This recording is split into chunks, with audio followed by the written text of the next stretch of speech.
Bonsoir à tous, je suis ravie d'être là. J'ai entendu dans les pitchs introductifs plusieurs mots qui ont fait mouche. Il y a eu le mot ouverture, le mot bienveillance, le mot esprit critique. Et du coup, j'ai décidé de commencer mon pitch par, non pas une leçon d'ouverture, parce que ça serait bien présomptueux à l'aune de mes 30 ans, mais peut-être un regard différent sur un certain nombre de sujets, notamment la jeunesse. Quand je suis arrivée dans la salle, ici, on m'a demandé si j'étais la femme de Philippe, la fille de Philippe, la journaliste qui accompagnait Philippe, quand on m'a demandé quelque chose. Et je me suis dit, c'est vachement intéressant, parce que le premier discours, ça a été autour du bon sens, du sens critique, de la capacité à lever ses stéréotypes, à voir le monde de manière différente. Et je me suis dit, en fait, ça commence peut-être par là. Par se dire que oui, on peut avoir une intervenante qui a 30 ans et qui est une femme, et peut-être même qu'elle va vous apprendre quelque chose, en tout cas j'espère. Et c'était, je pense, le message que Philippe a voulu faire passer. Il y a une jeunesse qui est pleine d'espoir, qui a plein d'idées, et qui a peut-être des choses à dire sur le monde d'aujourd'hui. Et en fait, cette arrivée ici m'a tellement inspirée que je me suis dit que j'allais vous parler justement en utilisant l'angle des stéréotypes, de cette jeunesse-là qui peut-être va construire ou rêve d'un monde différent et globalement, pour être plus précise par rapport à vos problématiques, d'une entreprise un peu différente. Moi, mon travail, c'est d'essayer de transformer les organisations en utilisant le capital humain comme levier de transformation et la jeunesse comme bâton de dynamite initial. On travaille avec eux en amont des processus parce qu'on est persuadé qu'ils sont porteurs d'un nouveau modèle d'entreprise.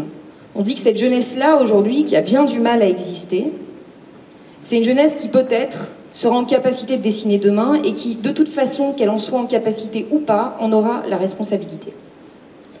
Du coup, le premier stéréotype que je voudrais lever, que j'entends systématiquement en entreprise, et que je vous livre, c'est cette génération-là, c'est une génération de pourris gâtés.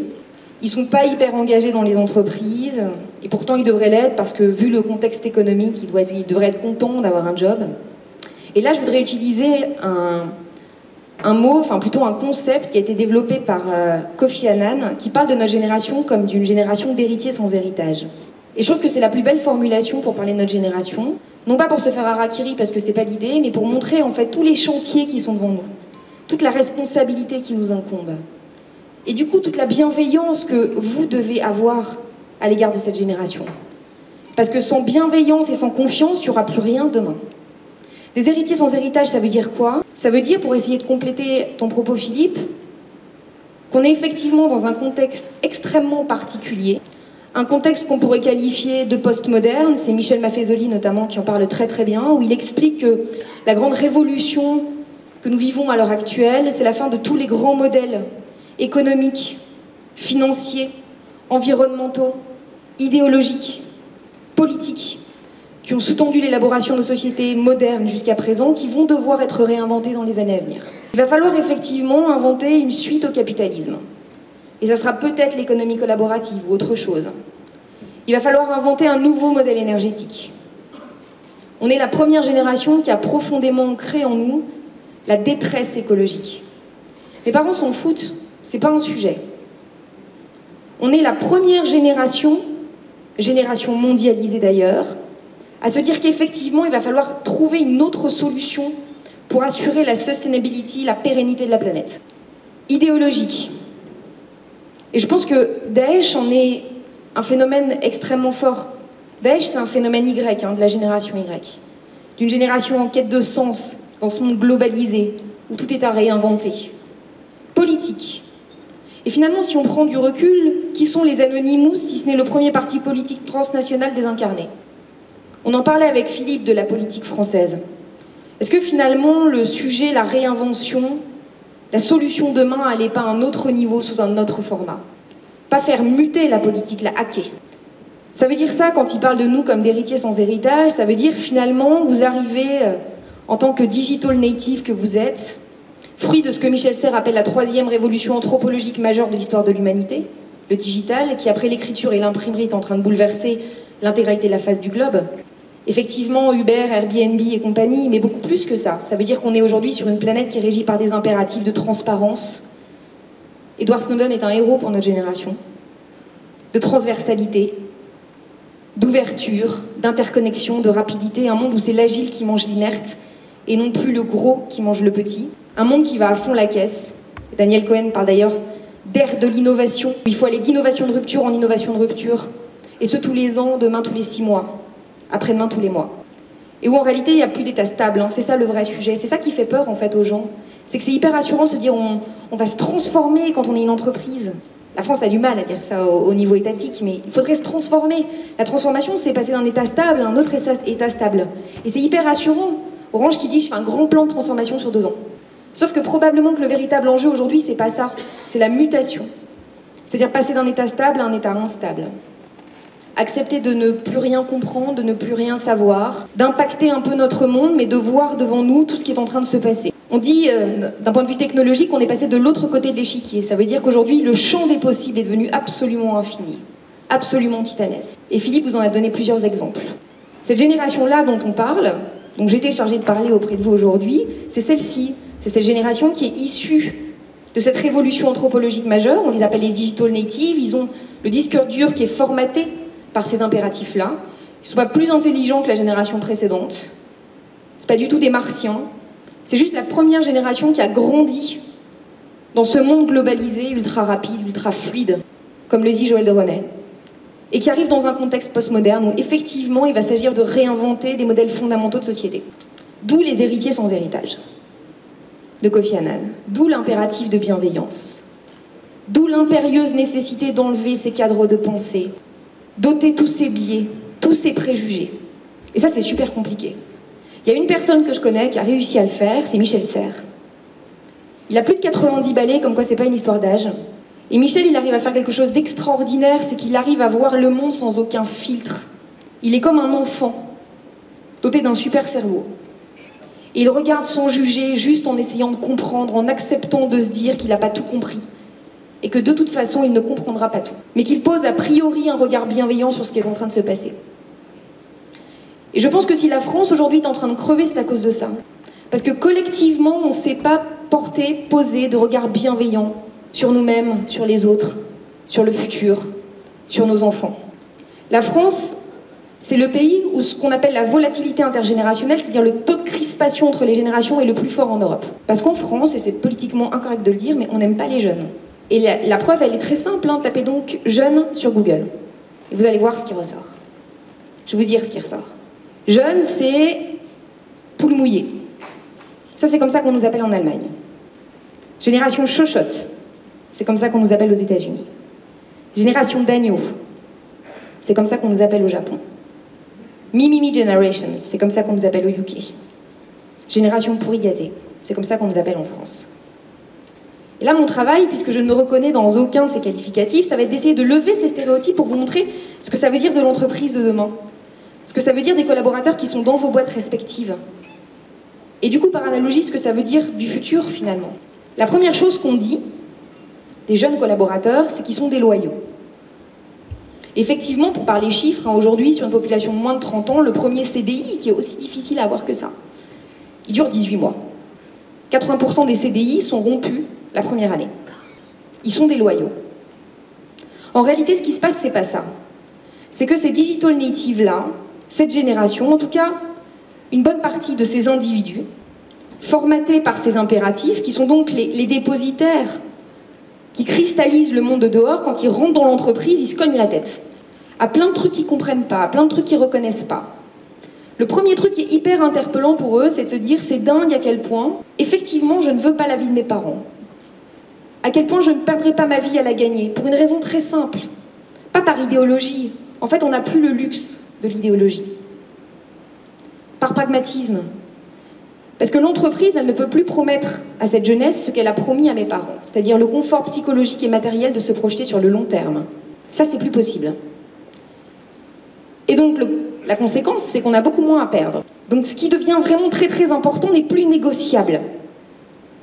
Ce qui devient vraiment très très important quand on leur demande, ça ressemble beaucoup à l'humanisme que tu décrivais, ces 4 mots qui ressortent systématiquement: le sens, la transparence, la reconnaissance et la confiance.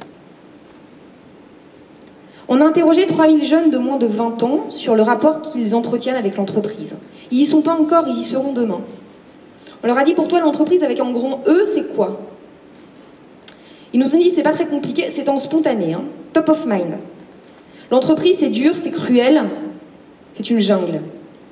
Qu'est-ce que c'est que ça? Alors ça, c'est très français. Ça, c'est l'héritage d'une génération de quadras qui a entretenu avec le monde du travail un rapport sacrificiel. Parce qu'en France, on n'aime pas bosser. Et ça, c'est vrai. Et toutes les enquêtes le montrent. Hein. J'enfonce des portes ouvertes. Le problème, c'est que du coup, vous avez des parents qui n'aiment pas travailler, qui souffrent au travail, et pour la plupart d'entre eux, c'est probablement une réalité, et qui vivent pour les congés, les RTT, la retraite, et qui élèvent des enfants qui n'auront jamais de retraite, qui regardent la planète Terre et qui disent « Qu'est-ce que c'est que cette merde ?» Et en plus, il faut que tous les matins, je me lève, et que tripalium, qui sont les racines de travail, c'est-à-dire instruments de torture, je me flagelle à aller bosser pour une retraite que j'aurai jamais. Parce que la vie, c'est de la merde. Bah non. Du coup, qu'est-ce qu'ils nous ont dit? Qu'est-ce que tu veux faire demain? Si l'entreprise, c'est horrible. Je vais être entrepreneur à plus de 60%. Ils sont loin, les rêves de fonctionnaires. Elle est loin, cette jeunesse qu'on stéréotype et qu'on caricature. À plus de 60%, je vais être entrepreneur. Ça veut dire qu'ils réhabilitent l'acte d'entreprendre comme acte d'épanouissement de ce qu'ils sont et de ce qu'ils seront dans les années à venir. On sait pertinemment qu'à plus de 60%, ils ne seront pas entrepreneurs. Parce que les gens qui kiffent manger des pâtes pendant 3 ans sans se payer et avoir 9 chances sur 10 d'échouer, ils ne sont pas plus nombreux aujourd'hui qu'hier. Alors on leur a demandé, ça veut dire quoi, être entrepreneur? Et là, ils nous ont dit, ça veut dire être mon propre patron. Ça veut dire que je ne vais pas subir ce système, en fait. Je vais prendre les rênes de mon destin. Ils nous ont dit ça, ils avaient moins de 20 ans. Et quand ils disent ça, qu'est-ce que ça veut dire du marché de l'emploi demain? Qu'est-ce que ça veut dire des entreprises demain? Ça veut dire que jusqu'à présent, et le droit social est basé sur ça, et c'est un peu d'actualité quand même, c'était une entreprise qui faisait l'honneur à un collaborateur de lui donner un job. Et ce faisant, en fait, elle lui donnait la sécurité de construire sa vie à côté grâce à l'entreprise. Et par conséquent, le collaborateur se plaçait dans un rapport de subordination. Je te dois quelque chose à toi, entreprise, qui me permet de construire ma vie à côté grâce à toi. De construire ma famille grâce à toi. Les choses ont vachement changé. La génération Y arrive, elle ne peut pas construire grand-chose grâce à l'entreprise, hein, c'est surtout grâce à elle. L'entreprise peut beaucoup moins promettre qu'avant. Et loin de moi l'idée de taper sur l'entreprise, parce que je suis moi-même chef d'entreprise. Mais c'est comme ça. Les promesses d'hier ne sont plus tenables aujourd'hui. Et ça tombe bien parce qu'en plus, elles ne sont plus souhaitées. Qui aujourd'hui, quand il a 25 ans, veut un emploi pour la vie? À part les faux culs qui vont manifester, personne. Ce qu'on voudrait, ça s'appellerait de la flexibilité sécurisée, oui. Avec un sac à dos de droit portable d'expérience en expérience. Parce que quand vous interrogez massivement des jeunes de moins de 30 ans et ceux au niveau international sur ce qui est source d'épanouissement professionnel, ils vous répondent la diversité des trajectoires de carrière. Multiplier les expériences hyper riches. Enchaîner les différents métiers, les différentes expériences, les différentes compétences. Et de toute façon, j'aurais pas le choix. C'est cette jeunesse-là dont on parle. De toute façon, j'aurais pas le choix, pourquoi? Ça, c'est aussi un autre élément très intéressant. J'aurais pas le choix parce que, et là c'est une enquête de l'OCDE qui l'a montré, quand on a moins de 30 ans aujourd'hui, on aura en moyenne 13 métiers différents dans sa vie. 50% des compétences présentes en entreprise aujourd'hui sont obsolètes d'ici 2 ans. En 2030, 60% des métiers qui embaucheront n'existent pas encore. Donc le petit Z, qui est loin d'être bête, il se dit en fait je vais rien attendre de personne, ni de l'entreprise, ni du gouvernement, ni de la France. Soit je me mets aux manettes de mon destin, soit je suis mort. Et comme on n'est pas adepte du suicide collectif, ben on va se bouger pour essayer d'écrire une nouvelle partie de l'histoire. Ce que ça donne au niveau du droit du travail, de la relation à l'emploi, pour continuer l'histoire que j'ai commencée, c'est qu'on est en train de passer d'un rapport de subordination à un rapport de collaboration. Comme les règles du jeu ont changé, la génération Y dit « Écoute, toi entreprise, propose-moi quelque chose, je vais dire si je veux m'engager. » Et on va dealer, donnant-donnant, sur un temps assez court. Ça change tout. Hein. Ça fait du mal aux managers qui n'avaient pas ce deal quand ils sont rentrés dans l'entreprise. Ça fait du mal à nos parents qui nous trouvent particulièrement arrogants. Mais nous, on trouve que c'est normal. Parce que c'est l'évolution du contexte. C'est l'évolution des relations. C'est l'horizontalisation du rapport de force. Et les petits Z, quand ils se projettent en étant leur propre patron, en fait, ils poussent le bouchon encore plus loin. Et dans les années à venir, on va passer de la collaboration à la coopération. Parce que eux, ils changent complètement le paradigme. Ils disent, c'est pas l'entreprise qui va faire l'honneur de me donner un job, c'est moi qui vais faire l'honneur à une ou plusieurs entreprises de mettre à disposition mon talent et mes compétences. Pas parce que je l'ai théorisé, j'ai 18 ans et je suis un génie. Juste parce que c'est le sens de l'histoire. Parce que si je dois être agile, si je dois être un mutant, si je dois me réinventer en permanence, un développeur aujourd'hui qui se repose les lauriers sur sa technologie, il est mort en 1 an et demi. Demain, on est tous des développeurs. C'est pour ça que la génération Z se projette comme ça. Et c'est pour ça que c'est en train de façonner un marché du travail, des organisations qui sont très différentes. Là, je suis au niveau macro. Je suis en train de vous parler de ce qui est en train de se dessiner si on analyse d'un point de vue anthropologique cette jeune génération qui se projette dans demain. Maintenant, si on rentre dans l'entreprise, si on est un petit peu plus micro, qu'est-ce que ça donne? Un autre stéréotype qu'on pourrait lever. Nous, on entend beaucoup de patrons, de managers qui me disent qu'ils sont irrespectueux. Ils ne respectent plus l'autorité, ils ne respectent pas le management. Ils pensent que l'expérience, ça ne sert plus à rien. Puis en plus, ils sont un peu matérialistes sur les bords. Quand on leur demande ce qu'ils veulent un iPad, un machin, un truc. Ce que je vous dis là, c'est du vécu. Hein. On bosse dans plein d'entreprises. Des grandes, des petites, des françaises, des internationales. Nous, effectivement, quand on rentre dans les organisations et qu'on leur dit « mais pourquoi il y a des trucs qui ne marchent pas? Pourquoi tu te cognes la tête à ce que tu ne comprends pas? Qu'est-ce qui bloque? Ce dont tu rêves, c'est quoi? Donne-nous des mots. » Il y a les 4 mots que je vous ai donnés tout à l'heure. Le sens. Pourquoi je me lève le matin? Et pas les valeurs corporate bullshit qu'on nous rabâche à longueur de journée. Le vrai. L'impact. Mon rôle à moi dans l'entreprise et le rôle de l'entreprise dans la société. Et elle doit nécessairement en avoir un, parce que si elle n'en a pas, elle ne sert à rien. On est dans un contexte où on doit tout réinventer. L'entreprise a un rôle à jouer, moi j'ai un rôle à jouer. Le sens. La transparence. La transparence parce que demain tout sera ouvert. Vous connaissez TripAdvisor. Quand il y aura toutes les entreprises sur TripAdvisor et qu'on saura tout de vous, la cantine, les processus de recrutement, si vous dites la vérité ou pas, bah, l'entreprise sera forcément plus méritocrate.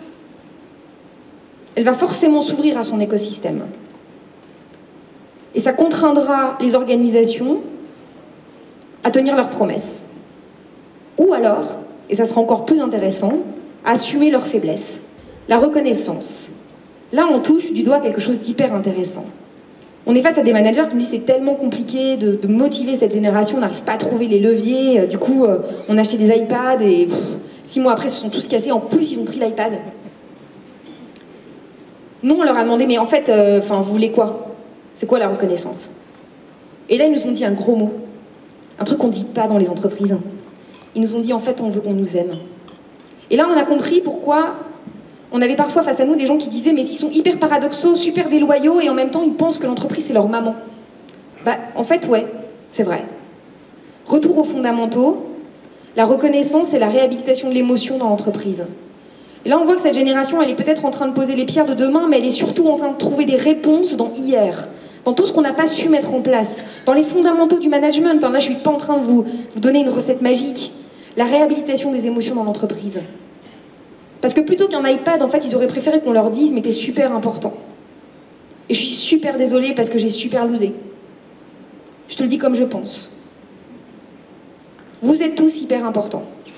Et on a besoin de vous. Et cette boîte, elle est dans un contexte de turbulence, mais si on va y arriver demain, c'est grâce à vous. Je compte sur vous. Est-ce qu'on entend souvent ça dans les entreprises? Non. Est-ce qu'on entend souvent ça en politique? Jamais.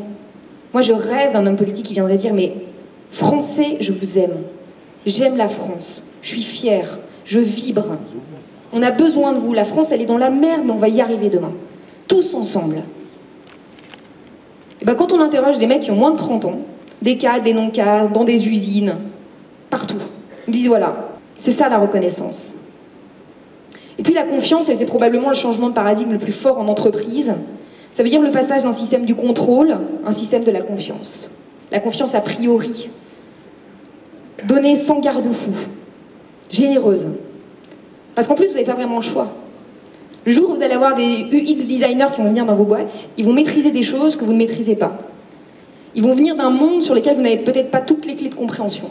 Il faudra bien leur faire confiance.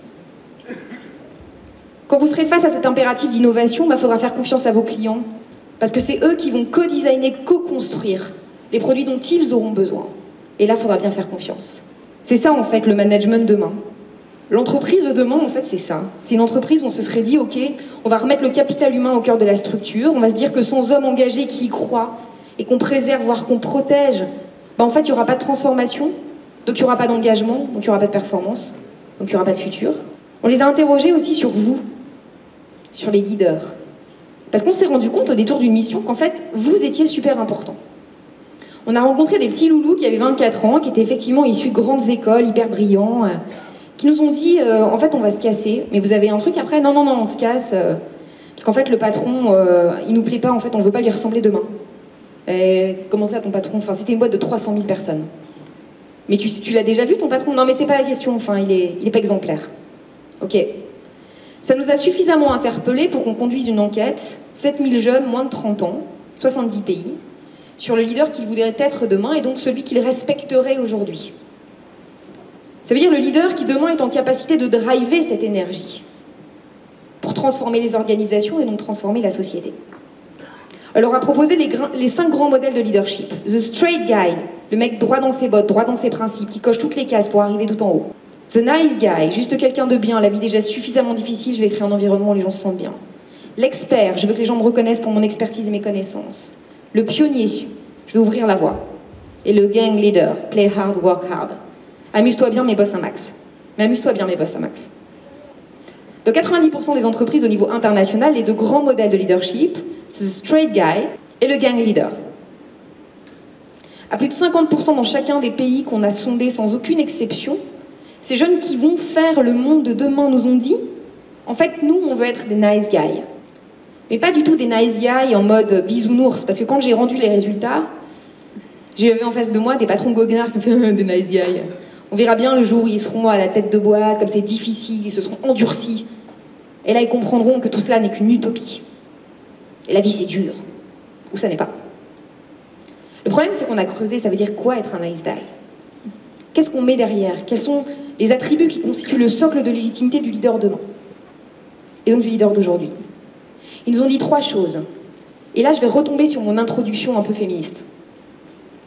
Ils nous ont dit, en fait, le mec qu'on suivra demain, c'est d'abord quelqu'un qui est empathique. Et là, en fait, on est complètement en phase avec le rapport d'étonnement qu'ils font quand ils rentrent dans des entreprises. On a oublié qu'à la base des organisations, il y avait des hommes. On a oublié qu'à la base de la société, il y avait des hommes. En fait, on a oublié qu'on avait un super pouvoir super génial, c'est qu'il y a plein d'hommes sur la planète. C'est ce que disait Philippe. Et que s'ils allument tous leur flamme, en fait, ça fait un truc de dingo. L'empathie, c'est ça. Et là, je vais prendre une autre casquette, dont je suis certaine que vous ne l'imaginez pas. C'est une casquette militaire.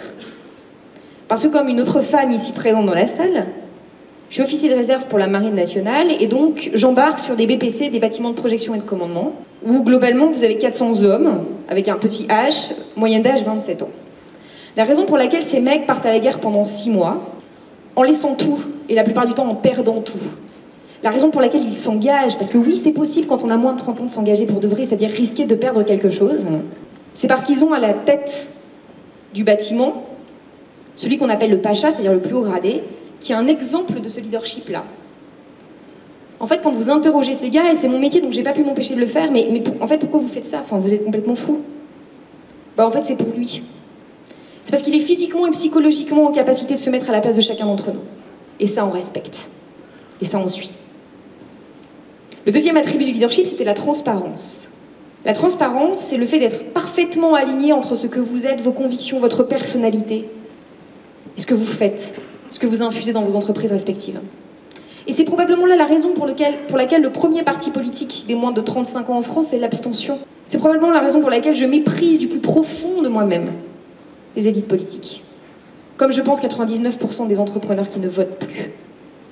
C'est parce qu'on a aujourd'hui des hommes politiques qui sont tordus. Ils ne sont pas alignés. Et vous êtes face à une génération qui est profondément en recherche d'alignement. L'alignement, ça s'appelle l'éthique. Et l'éthique, c'est quoi? C'est l'esthétique du dedans.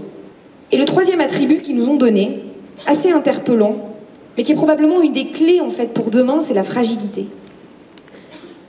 Ils nous ont dit le leader qu'on respectera demain, c'est quelqu'un qui a le courage de dire « Je ne sais pas, je me suis planté, je ne sais pas faire seul ».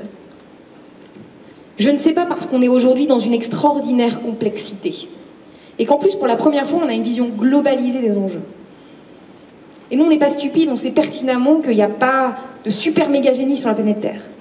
Un patron qui dit « je gère, j'ai tout compris, fais-moi confiance ». On sait qu'il ment. Il en va de même de tous les leaders.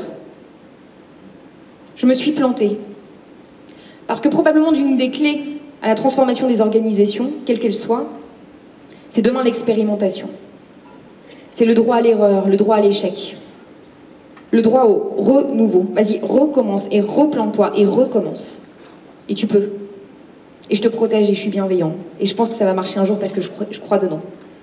Et si ça, c'est pas incarné à la tête des organisations, alors on est mort demain. Parce que le rôle des leaders, c'est quand même ça, c'est de prendre leurs responsabilités pour ouvrir la voie. Si on n'a pas des leaders qui disent « Ok, je me suis planté », si demain François Hollande dit ça, franchement, je le respecterai un petit peu plus. Ok, j'ai grave osé. Je suis désolée. Je vous aime quand même. Là, je me dirais, quand même, il a un peu de courage. Et je ne sais pas faire seul. Et ça, c'est hyper intéressant. C'est le collaboratif appliqué au leadership. C'est l'idée de se dire que dans un monde aussi complexe que le nôtre, un seul homme ne peut pas appréhender la complexité du tout. Et que donc, il faut être plusieurs pour pouvoir croiser les regards. Et quand vous regardez justement les grandes startups de la Silicon Valley, qui ne sont plus d'ailleurs des startups depuis longtemps, puisqu'elles ont plusieurs milliers de collaborateurs, ces jeunes mecs qui avaient 25-30 ans quand ils ont décidé de monter une boîte, ont mis inconsciemment, spontanément à la tête de leurs entreprises des cohortes de leaders. 3-4 personnes qui vont partager le leadership, qui vont partager le pouvoir. Pas par humanisme, pas par idéologie, pas par philanthropie, par pragmatisme. Parce que c'est une clé, une des clés pour demain. Donc voilà, derrière le fait d'essayer de lever des stéréotypes, de les contourner, ou peut-être de vous ouvrir d'autres fenêtres, j'essayais surtout d'atteindre un objectif, c'est celui de vous montrer que moi je pense profondément que la jeunesse d'aujourd'hui, qu'elle soit française ou étrangère, et elle sera d'ailleurs un savant mélange des deux, elle est, si on accepte de la regarder avec des lunettes roses, probablement une des solutions aux formidables défis qu'on va vivre dans les années à venir. Et qu'en fait, vous avez une responsabilité, celle de porter ce regard bienveillant, celle de faire confiance, celle de ne pas vous laisser rattraper par la petite mentalité française, par les biais, par les stéréotypes, par les cadres de pensée, par les postures d'experts, de pairs, de sachants. Parce que tout cela est profondément bouleversé. Et je vous livre cette phrase de Michel Serres que je dis souvent, mais je trouve qu'elle est hyper révélatrice de ce qu'il faudrait que nous soyons tous en capacité de faire. Il dit « Je voudrais avoir 18 ans, l'âge de la petite poussette, puisque tout est à refaire, tout est à réinventer. » Il voit dans la jeunesse une solution, il y aspire, ça lui donne envie. Il a le désir de ça. Essayez de l'avoir demain pour nous. Merci.